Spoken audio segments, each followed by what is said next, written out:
upoznali smo se, izlazili nešto nedelju za nedelju, svaki dan i samo odjednom ti mi šalješ, imamo nastup, pomenuo si mi jednu pesmu bukvalno i samo mesec za mesecom. Mi smo, brate, narokali 3 pesme. Posle druge pesme su nas kontaktirali da imamo nastupe, ali mi sa 2 pesme ne možemo nastupamo, nemamo... Repertoar, 7 minuta, brate, razumiješ? Pa da, nije ni 7, 4 minuta, pa 2 pesme, ono kući pistać, izbacimo mi Balkanac i kao, brate, kad smo izbacili, kao ajde na nastupa, ti mi ajde, ja sad ono, ako jebe tu naš nastup sat vremena, ne mogu 3 pesme u krug da se pevaju, tamo, ajde, samo 3 pesme su tad nastupali i mi narokamo freestyler, pun, ispadaju ljudi, havare. Ja sam iskreno mislio, brate, će to takav fail da bude, dođemo, nastupamo u fazom za drugare koje sam ja poveo, ono, znaš.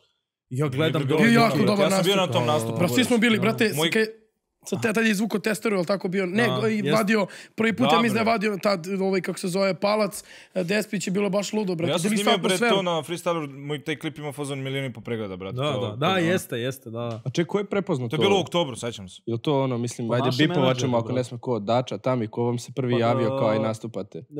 Prvo nas je zapratio Dača, i onda smo kao krenuli sa njim nešto pričamo, tamo vamo se dogovaramo, kao i na Tenane, ne možemo imamo 3 pesme, brate. Pritom 3 pesme koje su stvarno hitovi, ali nisu hitovi sad lupam kao Breskvica, Hen i Sava i Dunav, su hitovi u smislu za to vreme, geto hitovi, bukvalno, brate.